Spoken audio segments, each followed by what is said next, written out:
Jésus-Christ, la parole vivante, la parole révélée.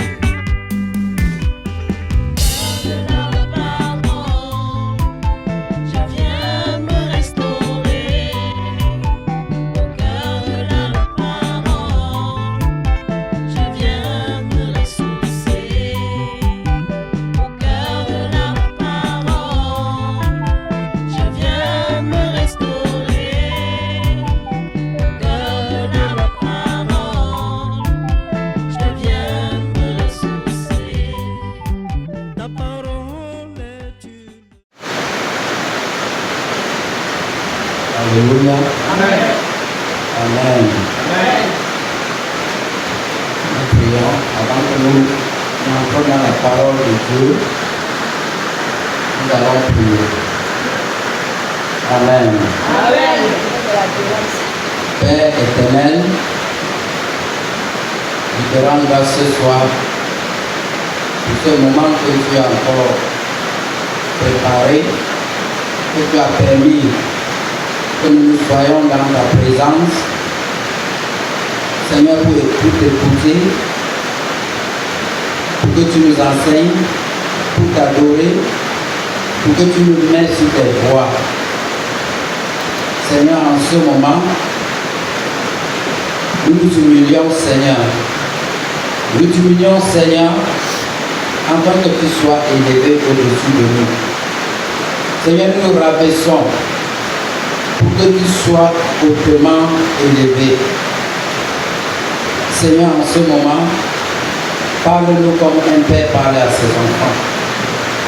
Parle-nous, Seigneur, selon ta volonté, selon ta pensée, selon ton plan, Seigneur. Nous voici, Seigneur. Nous sommes égarés et, Seigneur, nous voulons comprendre ta parole. Nous voulons connaître ta parole. Seigneur, fais-nous comprendre ta parole. Montre-nous tes voies, comme tu as montré à Moïse, afin que nous soyons humbles, selon ta parole. À toi la gloire, à toi l'honneur, au nom puissant de Jésus-Christ. Amen. Amen. Amen. Amen. Amen. Alors nous rendons grâce à Dieu. Je rends grâce à Dieu ce soir encore pour ce moment qu'il a permis que nous soyons dans sa présence. Alléluia. Et ce soir, nous allons parler d'une chose, de la communion avec le Seigneur. Soyez en communion avec le Seigneur. Amen. Alors, bien-aimés, si ce soir il y a une question que nous pouvons répondre, c'est de répondre à cette question: avec qui es-tu en communion? Avec qui communies-tu? Est-il le Seigneur Jésus-Christ? Est-il le Père que tu communies tous les jours dans ta vie? Ou est-ce que tu communies avec autre chose ou un autre Dieu? Comment est-ce que tu communies avec Dieu? Quelle est ta communion avec Dieu? Quelle est ta relation avec Dieu? Comment est-ce que tu cherches Dieu? Si tu communies avec Dieu, gloire à Dieu. Amen. Alors ce soir, bien-aimés, nous allons ouvrir notre Bible dans le livre de 1 Jean chapitre 1. 1 Jean chapitre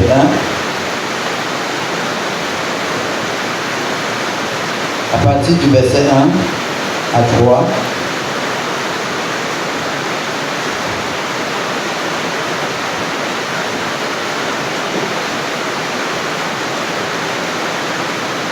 Jean chapitre 1, à partir du verset 1 au verset 3, là il est écrit.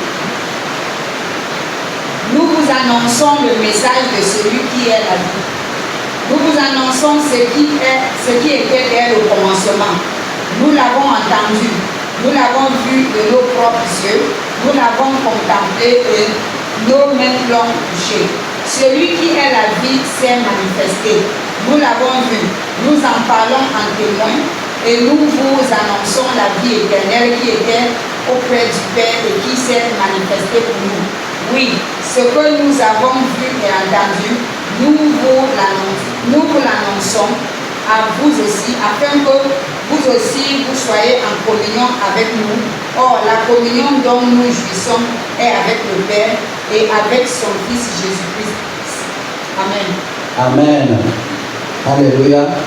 Veuillons nous asseoir dans la présence du Seigneur. Amen. Amen. Ici, l'apôtre Jean est en train de nous dire quelque chose. Il nous montre le Seigneur. Il nous montre le Seigneur qu'ils ont vu, ils ont entendu. Et c'est ce Seigneur qui communique avec lui. Et c'est ce même Seigneur qui les annonce aux autres pour que les autres puissent communier aussi avec lui. Il dit ce qui était dès le commencement. Qu'est-ce qui était au commencement? Ce qui était dès le commencement. Il y avait quelque chose au commencement. Et quel est ce qui était au commencement? Ce que nous avons entendu, ce qui était au commencement, c'est des choses que nous avons entendues, ce que nous avons vu. Nous avons entendu cette chose. Nous avons vu cette chose. Alléluia. Ils ont entendu. Ils ont vu. Également que nous avons entendu la parole de Dieu. Nous avons vu ce que le Seigneur a fait. Alléluia. Amen. Il dit, ce que nous avons vu de nos yeux, ce que nous avons contemplé et que nos mains ont touché concernant la parole, ce qui était au commencement, ce que nous avons vu avec nos yeux, ce que nous avons entendu, ce que nous avons contemplé. Nous avons contemplé la gloire, une gloire. Et ce que nous avons touché, nos mains ont touché.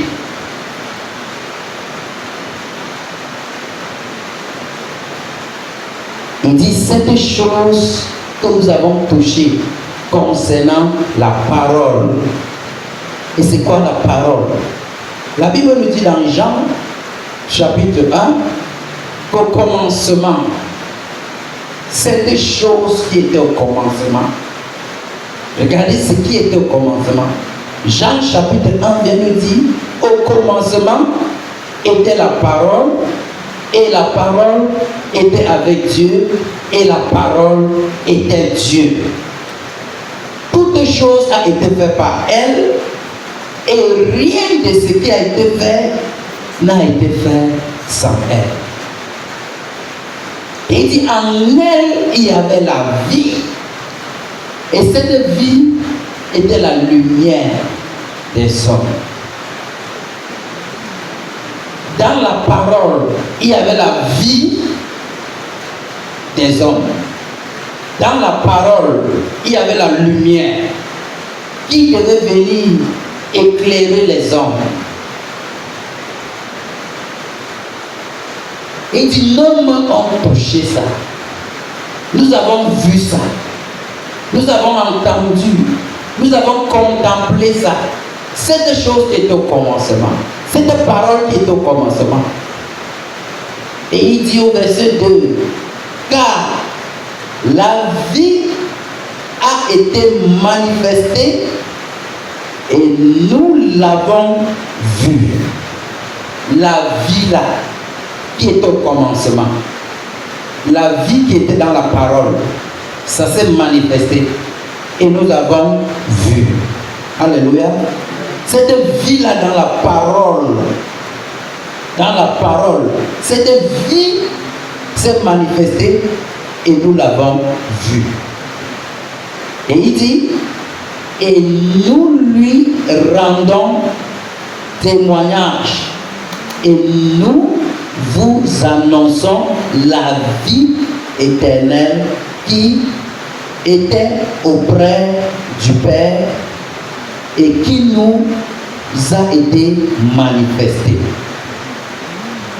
Ils ont vu cette vie qui était dans la parole. Ça s'est manifesté. Les gens ont vu. Il est en train de dire que Jésus-Christ est venu comme un enfant. Il s'est manifesté en tant que parole. Il est venu au milieu de nous. Nous l'avons contemplé. Nos mains ont touché.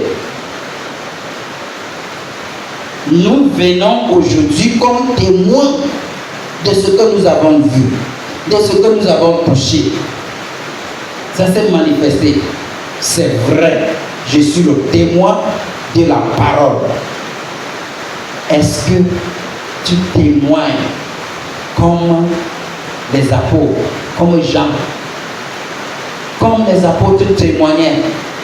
Est-ce qu'aujourd'hui, les enfants de Dieu, le peuple de Dieu, parviennent à voir la vie? Est-ce qu'ils ont vu la manifestation de la vie dans la parole? Est-ce que quand l'apôtre prêche, est-ce que tu vois la vie de Christ sortir, se manifester dans cette parole? Et lorsque tu vois, quand tu prends ta Bible et que tu lis, est-ce qu'une vie peut commencer en toi? Si tu n'as pas touché la parole de Dieu. Amen. Au verset 3, il nous dit, ce que nous avons vu et entendu, nous vous annonçons à vous aussi, afin que vous aussi, vous soyez en communion avec nous. Or, notre communion est avec le Père et avec le Fils Jésus-Christ. Soyez en communion avec le Père et avec le Fils.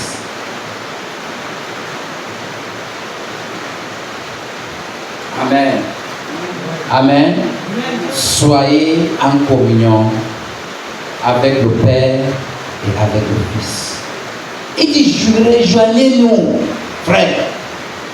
Venez ensemble. Parce que nous avons vu cette parole. Nous avons entendu. La vie s'est manifestée de la parole. Dans la parole, il y avait une vie qui est sortie. Et cette vie, c'était une lumière pour nous. Nous avons contemplé sa gloire. Ce que nous avons vu et entendu, c'est ça que nous venons vous annoncer. Nous sommes témoins, c'est vrai. Nous avons touché avec nos mains. Nos mains ont touché la parole. Nos mains ont touché cette vie. Nos yeux, nous avons vu avec nos yeux. C'est vrai. Venez pour que nous soyons en communion. Soyez en communion avec nous. Peuple de Dieu, soyez en communion avec le serviteur de Dieu. Parce que le serviteur de Dieu est en communion avec le Père et avec le Fils. Alléluia.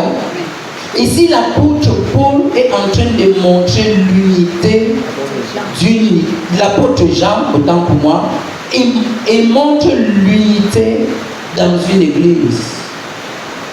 Alléluia. Venons ensemble. Venons ensemble. Unissons-nous. Soyons en communion avec le Père et avec le Fils. Une église, l'église de Jésus-Christ, c'est cette église qui est en communion avec lui, avec le Père et avec lui. Amen. Il dit, nous sommes en communion avec le Père et avec le Fils. Alléluia. Est-ce que tu es en communion avec le Père? Ou est-ce que tu viens dans la présence de Dieu parce qu'aujourd'hui c'est une soirée d'enseignement et tu rentres, tu viens dans la présence de Dieu avec des soucis. Avec ces soucis, comment peux-tu être en communion avec le Père et avec le Fils? Pour être en communion avec le Père et avec le Fils, dépose tes soucis à ses pieds. Amen. 1 Jean chapitre 5, nous allons lire le verset 11 à 14.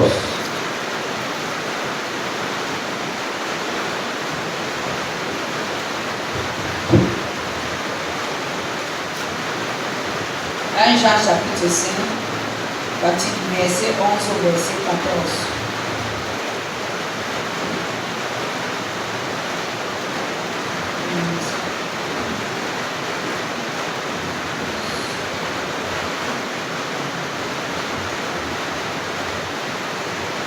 Il dit que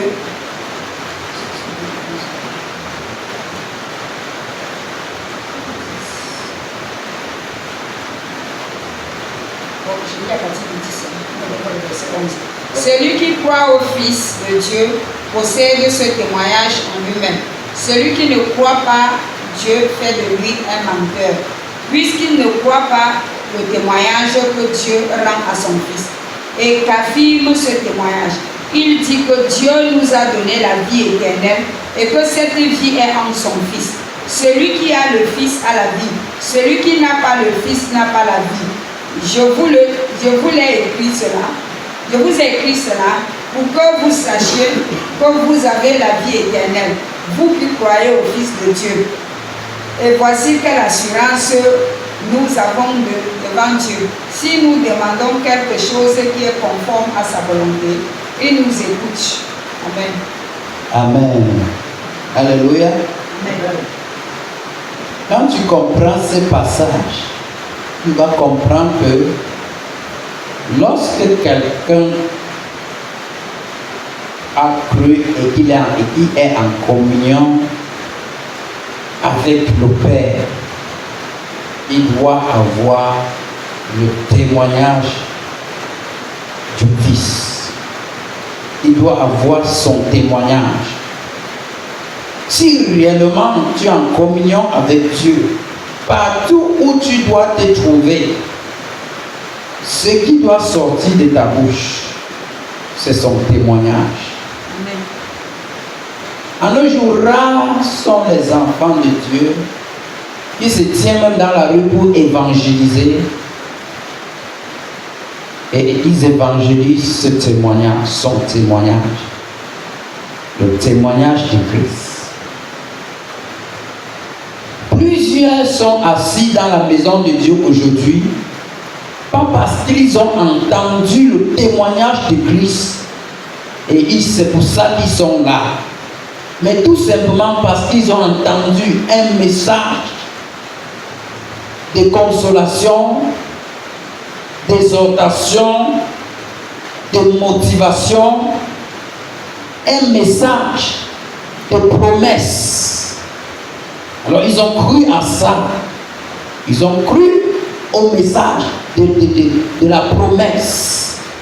Frère, dans ta situation que tu es, si tu crois, Jésus-Christ va te guérir, Jésus-Christ va te lever, il va te soulever, il va te faire voyager, il va te faire prospérer, tu seras comme ceci, tu vas construire la maison, tu vas faire ceci, les malins sorciers ne vont plus te poursuivre, les ceci, les cela, c'est ceci. Alléluia. Amen. Mais ce témoignage, c'est ce témoignage que nous sortons et que nous prêchons aux gens parce que nous avons vu, nous avons contemplé, nos yeux ont vu, nous avons touché, nous l'avons reçu. Alléluia. Celui qui est en communion tout le temps avec le Seigneur, il est en communion tout le temps avec le Seigneur. Frère, il va arriver un temps que tu auras les soucis et tu vas parfois oublier que tu as les soucis. Il va arriver parfois qu'il y a un poids sur toi, qui avait un poids sur toi, qui te pesait tellement. Mais parce que tu es toujours en communion avec le Seigneur, à un moment donné, tu te rends compte que tu ne ressens plus ce poids.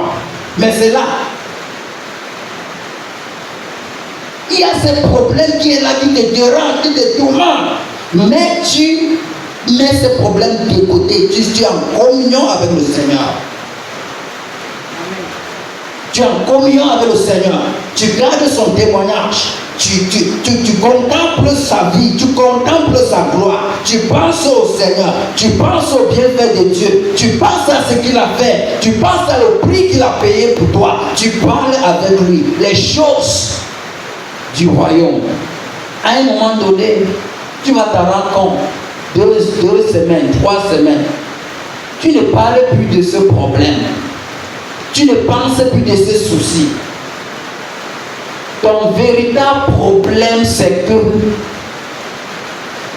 tu as le témoignage de tes problèmes par rapport au témoignage de Christ. Tu parles beaucoup de toi, tu parles beaucoup de tes souffrances, tu parles beaucoup de tes difficultés, tu parles beaucoup de ce que tu traverses, tu parles beaucoup de choses que ta famille traverse, tu rassembles ces choses-là autour de toi, jusqu'au point où tu n'as pas assez de temps pour être en communion avec le Père et avec le Fils. C'est pourquoi l'apôtre Jean disait, frère, venez, nous sommes en communion avec lui. Soyez en communion avec nous. Laissez vos soucis. Venez pour que nous soyons en communion ensemble avec le Père et avec le Fils. Dans ce passage de 1 Jean chapitre 5, verset 11, verset 10 à 14, il est écrit: celui qui croit au Fils de Dieu a ce témoignage en lui-même.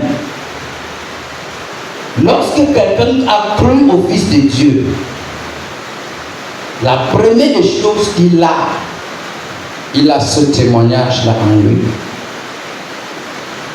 Qu'est-ce que tu fais avec ce témoignage-là depuis que tu as cru? Celui qui croit au Fils de Dieu, il a ce témoignage en lui-même. Est-ce que tu sais qu'il y a un témoignage en toi? Et c'est pour faire quoi avec? Qu'est-ce que tu fais avec ce témoignage?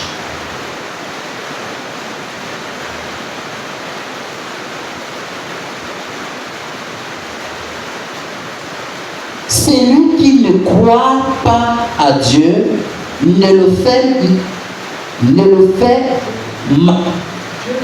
le fait menteur, puisqu'il ne croit pas au témoignage que Dieu a rendu à son Fils. Et voici, il dit, vois, regarde, voici ça devant toi. Voici, regarde, viens, vois, voici ça. Voici, ce témoignage. Quel est ce témoignage? Il te montre ce témoignage. Voici. Regardons donc ce témoignage. Celui qui croit, celui qui est en communion avec le Père, celui qui est en communion avec le Fils, il voit, il a vu ce témoignage. Il connaît ce témoignage. Il a ce témoignage. Il l'a vu. Il te montre, voici ce témoignage. Ce témoignage, c'est que Dieu nous a donné la vie éternelle. Lorsque tu sors pour parler de la parole de Dieu, pour parler de Jésus-Christ, pour dire aux gens, dis-lui que Dieu nous a donné la vie éternelle. Dieu m'a donné la vie éternelle. Quels sont les enfants de Dieu qui sortent aujourd'hui et qui se tiennent dans la rue et disent Dieu m'a donné la vie éternelle? Dieu nous a donné la vie éternelle et que cette vie est dans son Fils. Dieu m'a donné la vie éternelle, une vie qui est dans son Fils. Ça veut dire que Dieu m'a donné la vie qui est dans son Fils. C'est pourquoi il dit ce qui est au commencement. Cette vie qui est au commencement, il est parti sur la croix. Il est mort sur la croix pour que je puisse recevoir cette vie. C'est pourquoi il dit voici ce témoignage. Dieu nous a donné la vie éternelle. Et que cette vie est en moi. Est-ce que tu es en communion avec celui qui t'a donné cette vie? Quand tu viens t'asseoir là, frère et soeur, tu t'assois pourquoi? Parce que quelqu'un t'a donné une vie. Est-ce que tu es conscient que je suis ici parce que Dieu m'a donné la vie éternelle, une vie qui se trouve dans le Fils. Dieu m'a donné la vie éternelle. Cette vie éternelle se trouve où? Dans le Fils. Dieu m'a donné ça. C'est ça mon message. C'est ça le message que les disciples prêchaient du 1er au 31. C'est ça le message que les disciples prêchaient. On les tapait, on les faisait tout. Que j'ai la vie éternelle. Dieu m'a donné la vie éternelle. Et cette vie est dans le Fils.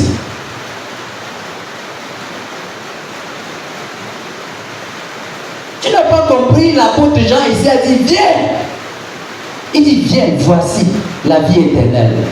Mais quand on sort prêcher, on dit venez, vous serez guéris, vous allez vous marier, vous allez voyager. Si tu crois au Seigneur Jésus, ceci, cela. Voilà le témoignage. Celui qui est en communion avec Dieu a le témoignage du Seigneur. Alléluia. Celui qui a le Fils a la vie. Si tu as le Fils, tu as la vie. Ça veut dire que j'ai la vie et parce que j'ai la vie, je dois être avec celui qui me donne la vie. Je dois toujours communier chaque jour à ce qui me donne la vie. S'il y a une chose, une charge qui me pèse, je dois penser à la vie. Je dois penser à la source de la vie.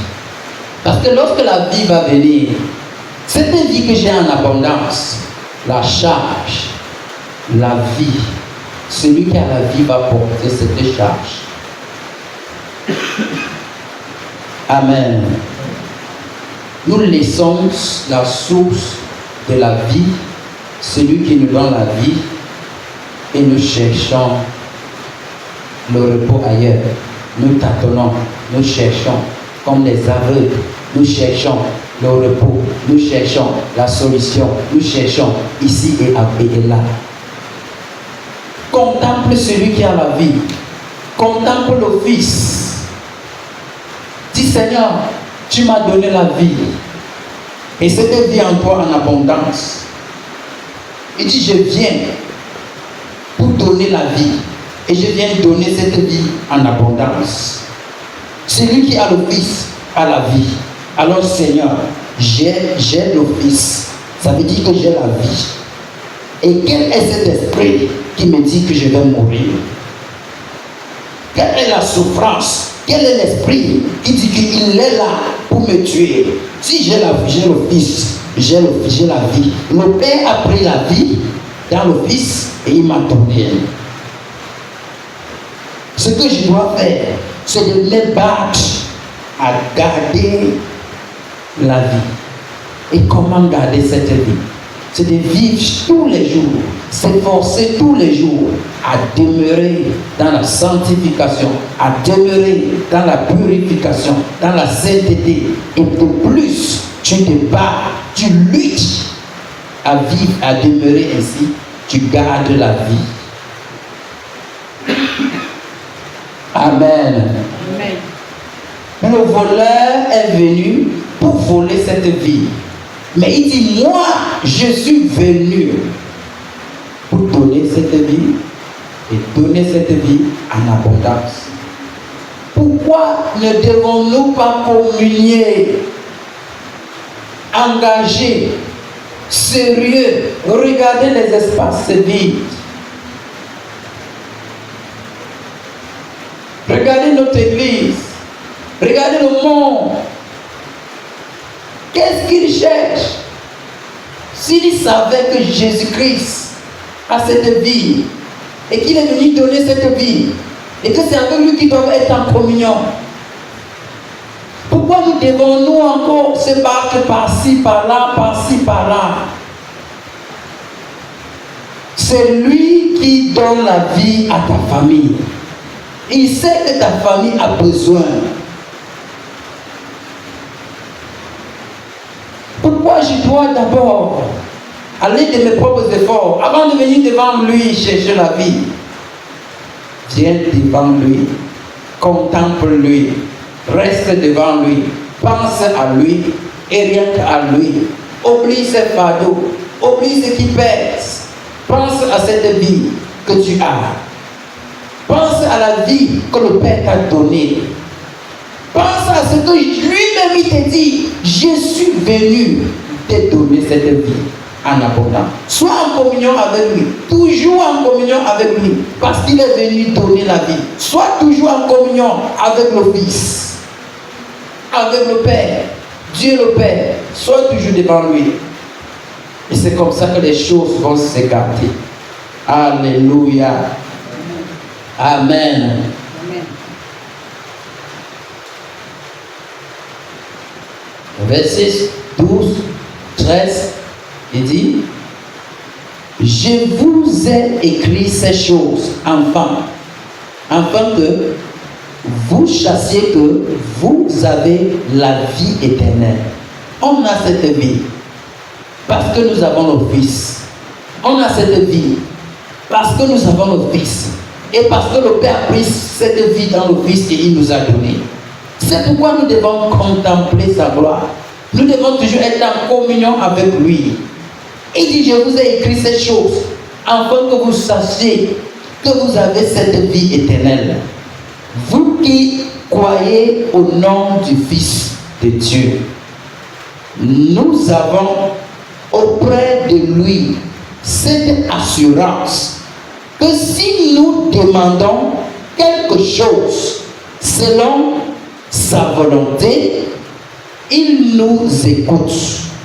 Alléluia. Parce que j'ai la vie éternelle, j'ai l'assurance que malgré mes situations, tout ce que je peux demander maintenant au Seigneur, dans ma prière, il va m'écouter. Le Seigneur ne t'écoute pas. Pas parce que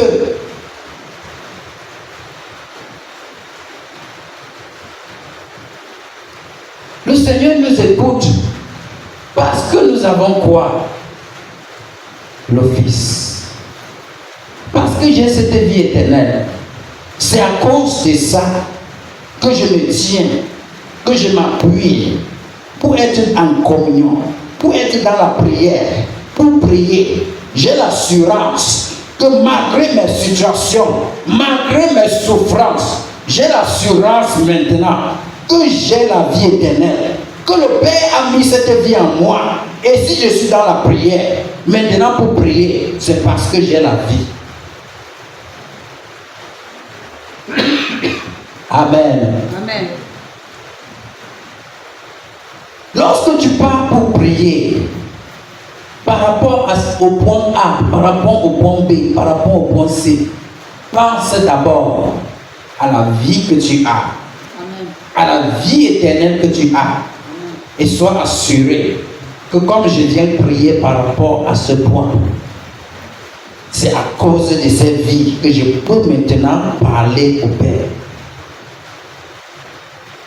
Quand le Père me regarde, il voit la vie qui est dans son Fils. Cette vie qui est dans le Fils. Il voit cette vie en moi. Alors, il peut parler avec moi. Il peut communier avec moi. Et j'ai l'assurance. Je ne m'inquiète pas. Même s'il y a les choses ne marchent pas, je ne m'inquiète pas. Pourquoi? Parce que j'ai la vie éternelle en moi. Et je garde cette vie. Je ne tombe pas dans le péché. J'évite le péché. Parce que j'ai une vie. Et cette vie ne doit pas être détruite. Je dois garder la vie de Christ en moi. Je dois veiller sur cette vie. Je dois travailler de tous les efforts, de telle sorte que le diable vienne, que cette vie ne soit pas affectée. Travaille de telle sorte que les pièges, le diable va venir mettre les pièges pour que tu puisses, cette vie soit souillée. Fais tous les efforts. Aie toujours l'assurance que j'ai la vie de Christ. Et parce que j'ai la vie de Christ, je n'ai pas droit au péché. Parce que j'ai la vie de Christ, je n'ai pas droit à faire ceci. Parce que j'ai la vie de Christ, par conséquent, je ne dois plus faire ceci, je ne dois plus faire cela, je ne dois plus faire ceci. Je dois me détacher de ceci, je dois me couper de ceci. Parce que la vie que j'ai ne me permet plus de marcher avec ceci. Parce que la vie que j'ai ne me permet plus de m'associer avec tel groupe. Parce que j'ai la vie que j'ai ne me permet plus de me connecter avec des différentes choses qui vont souiller mon corps. Amen. Amen. Alléluia. Amen. La vie que tu as, tu dois prendre ça au sérieux. Lorsque Dieu regarde, il voit comment il a pris cette vie, il l'a mis en toi. C'est ça qui permet que Dieu t'accepte. Donc, tu as l'assurance d'être en communion avec lui. Les apôtres demandaient l'assurance dans leur prière. Ils demandaient l'assurance. Ils ne demandaient pas le mariage. Ils ne demandaient pas la prospérité. Ils s'assuraient de cette vie. Ils comptaient sur cette vie. Ils demandaient une ferme assurance. Seigneur, permets-nous, aide-nous à être fermes. Donne-nous la grâce à être fermes. Alléluia. Amen. Mais aujourd'hui, on s'engage. Notre sujet de prière est attaché au mariage. Notre sujet de prière est attaché au voyage. Notre sujet de prière est attaché aux affaires. Mais les apôtres, eux, ils demandaient une ferme assurance. Amen. Alléluia. Amen. Si l'Église de Christ aujourd'hui, ceux-là qui sont en communion aujourd'hui avec lui,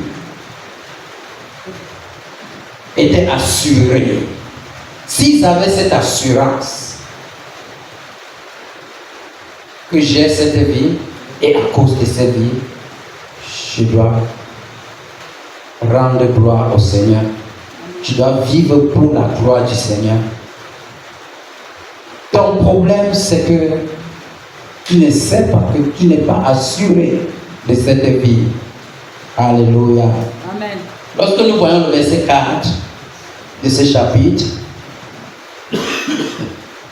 il nous dit, vous petits enfants, Vous êtes de Dieu.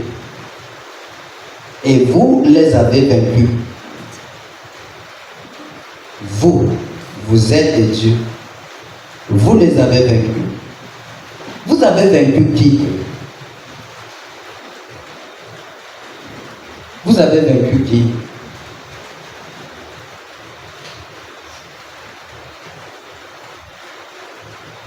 Vous les avez vaincus.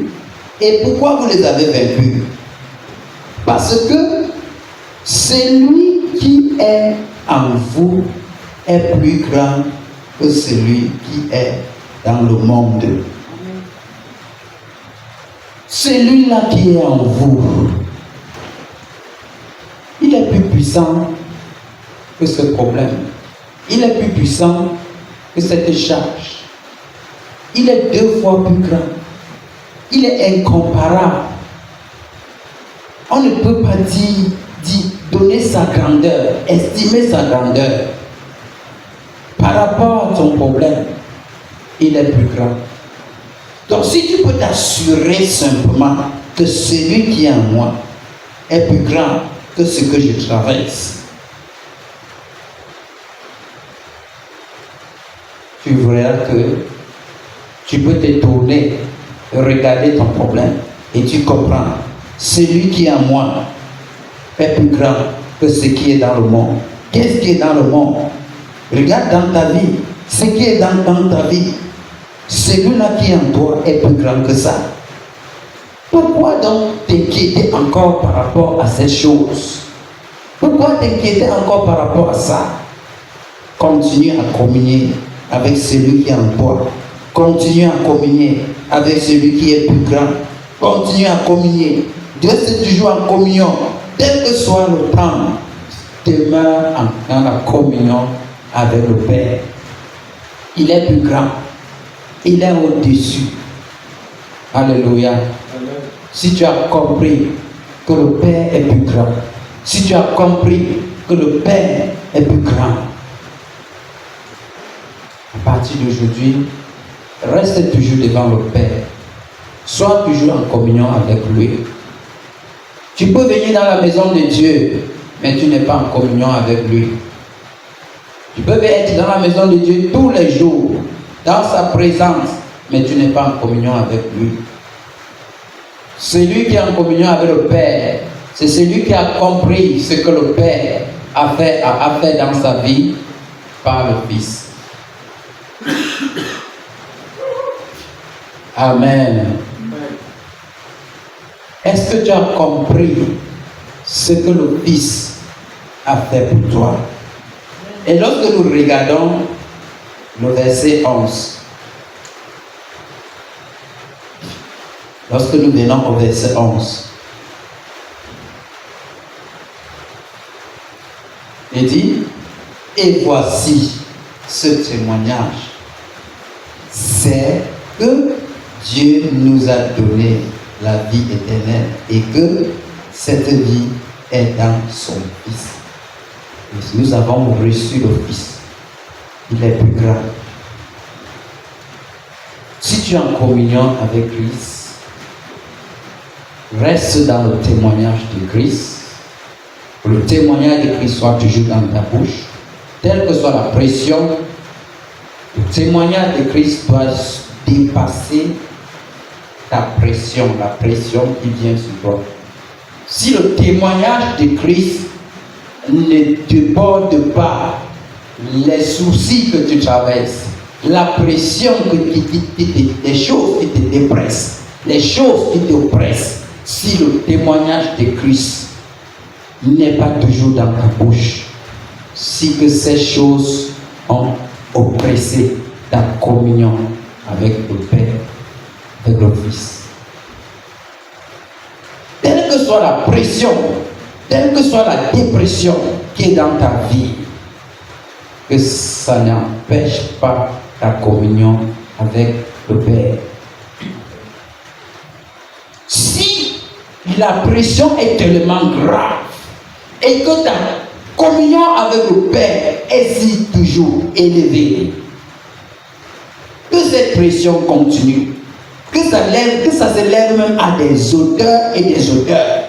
Tant que tu es toujours en communion avec le Père, il va finir par tomber. Parce que nul n'est au-dessus de Dieu. Alléluia. Demeure, sois en communion avec celui que rien n'est au-dessus de lui. Si tu laisses celui que rien n'est au-dessus de lui, et tu t'engages de tes propres efforts, tu t'engages à apporter ceci de tes propres efforts, tu t'engages, tu vas chercher ceci, tu viens, tu déposes, tu viens, tu communiques un peu avec lui, tu t'engages. Voilà comment les chrétiens cherchent. Et nous croyons que nous venons dans la maison du Seigneur.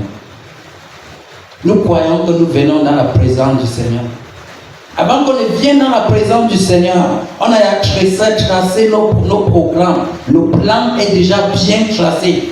Après ce programme, je dois faire ceci, je dois faire ceci, je dois faire cela. D'abord, la communion avec le Seigneur. La communion avec le Seigneur. Et cette chose, le Seigneur va arranger le reste. Quelle que soit cette pression, le Seigneur va contrôler ça parce que tu es avec lui. Alléluia. Que le Seigneur vous bénisse abondamment au nom puissant de Jésus-Christ. Amen.